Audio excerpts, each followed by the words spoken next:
And joining us today, Van Jackson. Van is an international relations professor, also at the newsletter and podcast, the Undiplomatic podcast, undiplomatic.com. Van, thanks so much for joining us today. Thanks for having me. Long-time watcher, listener.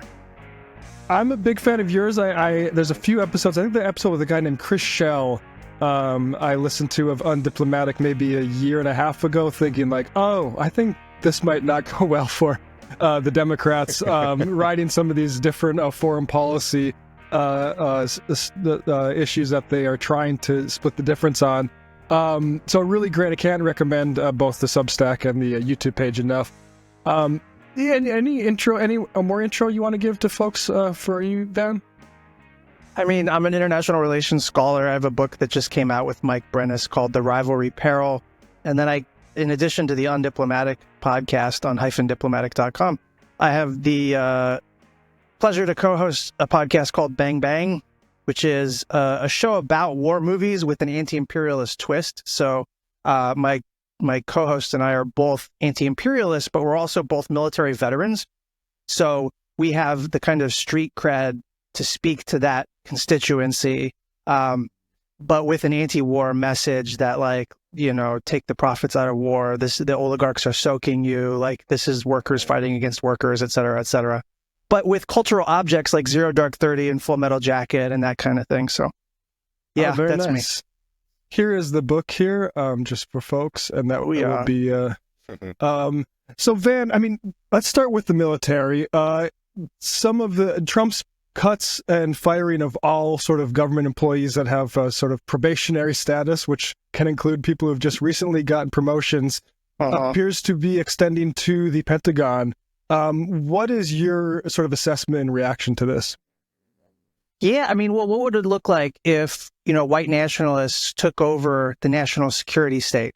That's basically what's happening right now, you know, on behalf of oligarchs, incidentally, and not really on behalf of white folks. That's kind of it, you know? So like the chairman of the Joint Chiefs, he gets fired because he's a black guy. I think of him as a warmonger. Like, he's an Uber hawk as far as I'm concerned. But on the military's own terms, based on their own expectations of what they want from a chairman of the Joint Chiefs, that's a little too perfect.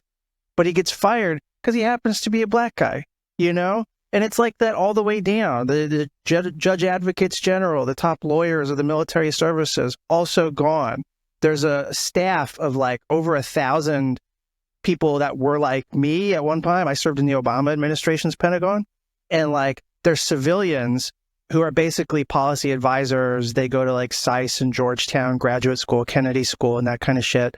And then they go in and they staff the secretary. It's this army of staff that make sure that the Secretary of Defense makes rational decisions towards the end of American primacy, which is like shouldn't be the goal, but like they're still rational within some boundaries.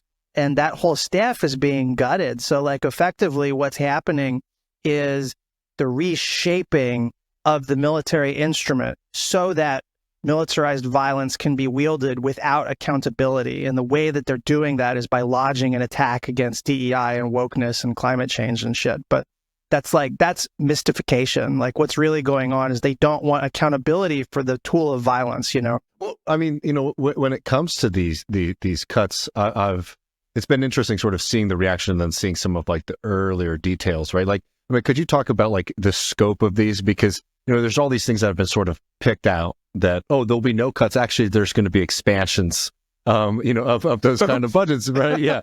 Could you talk a little bit about, you know, the difference between hey, we're going to do something about the Pentagon budget, and then, you know, here's the reality. Dude, it's such a shell game. Yeah. So like the media, mainstream media is I mean, one of the reasons I started listening to Left Reckoning, frankly, was like mainstream media is just incompetent as hell.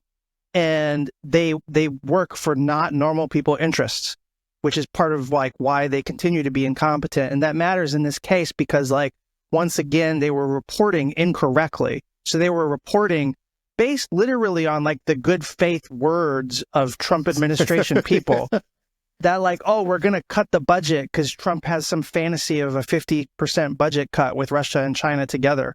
And like, but there's no actions following through on that. And so like, what's really happening is like Pete Hegseth, Secretary of Defense, announces this 8% cut to the budget.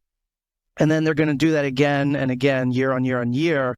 But the 8% cut is not a cut. It's a reallocation within national security spending. So they're going to find $50 billion or so, maybe, probably less than that.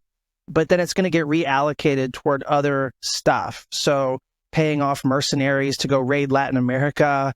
You know, there's a $340 billion appropriation that the Senate just approved for Trump's regime of ICE immigration raids and deportations and all of that shit. And like, that requires a giant army's worth of spending, you know? And so that's being layered on top of what's already approximating $1 trillion defense budget. We're paying interest on all this stuff on the order of over $100 billion a year, you know, like this is bananas. But that's what's happening. So, I'm curious, like, does the military have a desire to fight this? Because I remember the Joint Chiefs of Staff had a plant in the Nixon, spying on Richard Nixon, like in the 70s. And now Trump is just able to remove Joint Chiefs of Staff. Like, where is their capacity or desire to fight this, like as the deep state sort of hub? Yeah, so in Trump 1.0, there was all that deep state resistance energy, and like Bill Maher types were sort of counting on unelected technocrats to save democracy, ironically. And fancy how that didn't work out, you know?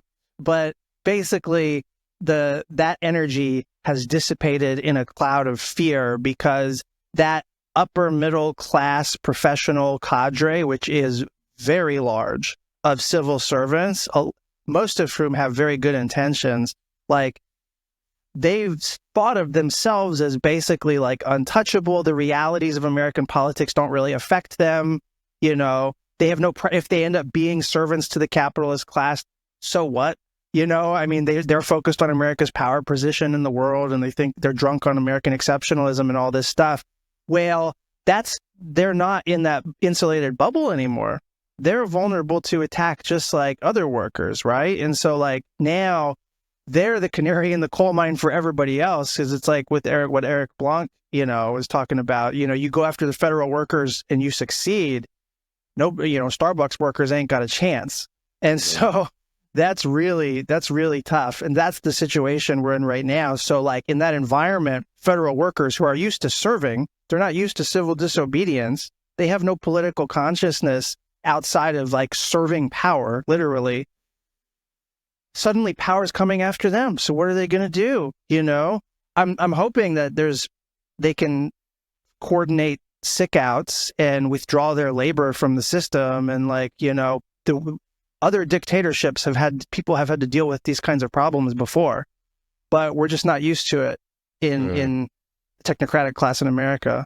So, but fear. You know, you mentioned you're a vet. I'm curious, it does seem like vets, well, one, they're placed in the civil service often, and also Trump's firings have hit a lot of them. Do you think there's going to be any sort of backlash to Trump on that front? I sure hope so. I think it would have to get worse in order to really cause a sea change. Like a lot of military people, and frankly, a lot of national security bros, they can kind of like mollify themselves and just live with the system, whatever it's going to be, so long as they primarily exist to confront China.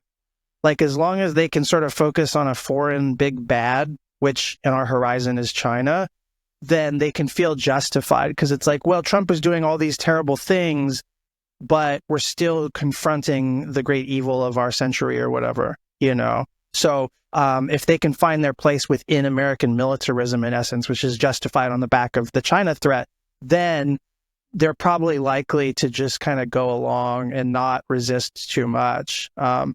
So like as geopolitics is shifting, and if Trump does anything sort of big reversals on China or something, I think that would cause a revolt, frankly. But short of that, I don't know.